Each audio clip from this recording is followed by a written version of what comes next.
জনস্বাস্থ্য কারিগরি দপ্তরের ঠিকাদার যারা রয়েছেন তারা দীর্ঘদিন ধরে বকেয়া অর্থ পাচ্ছেন না, যার দরুন তারা বারবার ডিএম থেকে শুরু করে ইঞ্জিনিয়ার সকলের কাছে গেছেন এবং স্মারকলিপিও প্রদান করেছেন, কিন্তু তাতেও কোনো সুরাহা হয়নি।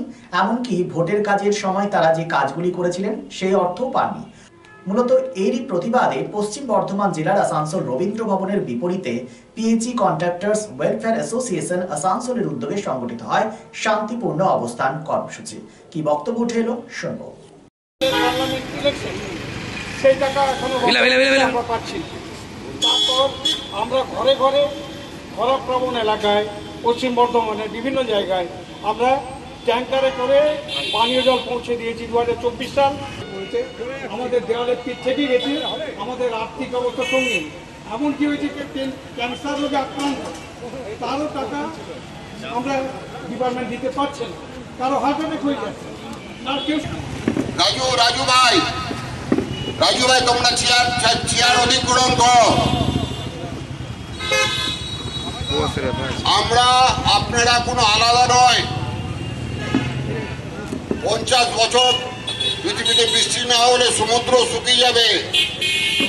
অবস্থান বিক্ষোভের দিকে যাচ্ছেন কেন? আমরা অবস্থান বিক্ষোভের কারণ বলতে কিছু নেই, আমরা বাধ্য হচ্ছি।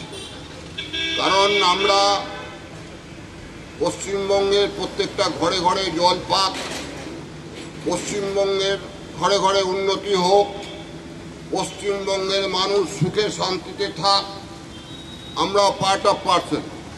ওয়েস্ট বেঙ্গল গভর্নমেন্ট বেশি করে পাবলিক হেলথ ইঞ্জিনিয়ারিং দপ্তরের সঙ্গে আমরা হাতে হাত মিলিয়ে, কাঁধে কাঁধ মিলিয়ে, রক্ত ঝরিয়ে আমরা কাজটা করি।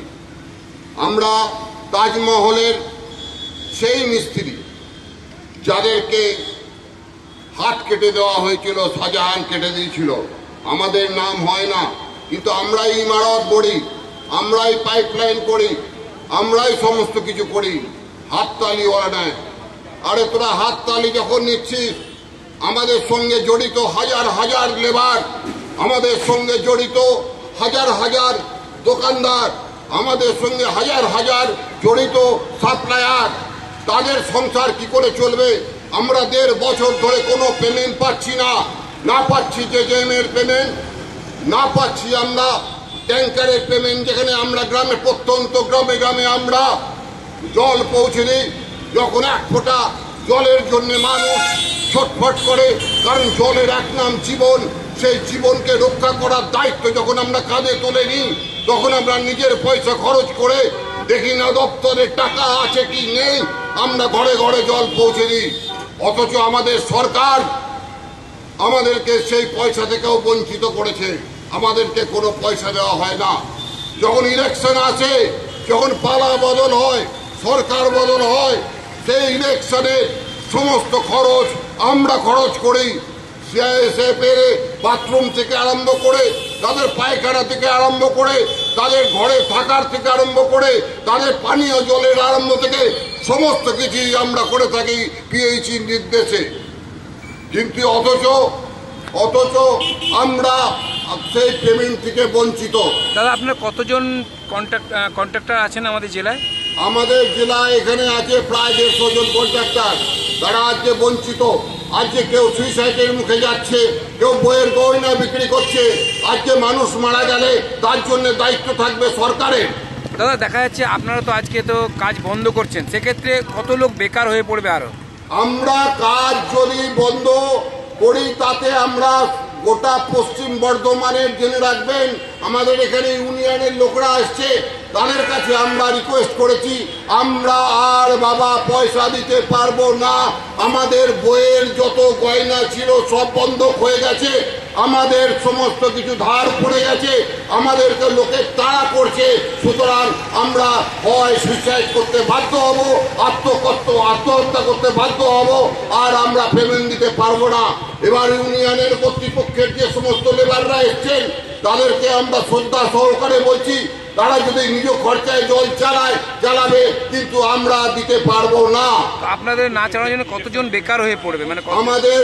আমরা যদি কাজ বন্ধ করে দিই, নাই করে প্রায় 2 থেকে 3 লক্ষ লোক, তারও বেশি 5 লক্ষ লোকের মতো বেকার হয়ে পড়বে। জেলাতেই পশ্চিম বর্ধমান জেলাতেই। আপনার নাম? আমার নাম মৃত্যুঞ্জয় মুখার্জি। আপনি কি পজিশন আছে? আপনার পজিশন কি আছে? আমি জুরি মেম্বার। শারদোৎসব মানেই পোশাকের বৈচিত্র্য, আর পোশাকের বৈচিত্র্য মানেই ঘাটি ক্লথ স্টোর্স। আসানসোলের 122 বছরের প্রাচীন সুনামের সাথে পরিষেবা দিয়ে আসছে ঘাটি ক্লথ স্টোর্স। ঘাটি ক্লথ স্টোর্সে আপনি পাবেন সর্বভারতীয় শাড়ি যেমন বেনারসি, বালুচুরি, স্বর্ণচুরি, কাঞ্জিভারাম, পচনপল্লী, পৈঠানি, জারদৌসি, তাঁত ও বিভিন্ন ধরনের ফ্যান্সি শাড়ি। এছাড়াও চুড়িদারের পিস থেকে শুরু করে কুর্তি সহ বিভিন্ন সামগ্রী, পুরুষদের বিভিন্ন ড্রেস ম্যাটেরিয়াল, শুটিং সেটিং, তসরের ধুতি, পায়জামা থেকে শুরু করে অন্যান্য পোশাকের সম্ভার। এখানে আপনি পাবেন একদম উচিত মূল্যে আপনার প্রয়োজনীয় পোশাকটি। নমস্কার, শারদীয়া উপলক্ষে সকল নগরবাসীকে আহ্বান। মা আসছেন, দুর্গাপুজো এসে গেল, তার সাথে ঘাটি ক্লথ স্টোরসও প্রস্তুত নতুন বস্ত্র সম্ভার নিয়ে। আপনাদের সবাইকে জানাই সাদর আমন্ত্রণ। ঘাটি ক্লথ স্টোরস, বাঙালির সঙ্গে বাঙালির অঙ্গ। 122 বছর ধরে সুনামের সাথে পরিষেবা দিয়ে আসছে ঘাটি ক্লথ স্টোর্স। তাই আর দেরি না করে আজই চলে আসুন ঘাটি cloth stores, 22 GT road, below hotel শ্রদ্ধাঞ্জলি, অপোজিট ক্যাথলিক চার্চ, পাঠক বাড়ি, Asansol. Phone number 8389950456। Lifeline Multi-Specialty Hospital boasts 500 beds across 160,000 square feet of build-up, featuring 7 advanced operating theatres, a digital cath lab, a state-of-the-art emergency and trauma unit, and a next-generation 3D MRI amongst a comprehensive basket of services. Renowned super specialists from premier institutes deliver top-tier care, supported by digitalized integrated healthcare for seamless coordination. Lifeline prioritizes innovation and patient centricity, ensuring comprehensive top-class services. So for premier medical treatment, visit Lifeline Multi-Specialty Hospital, Kalipahari, Asansol, NH2 District, Paschim Bardhaman, West Bengal.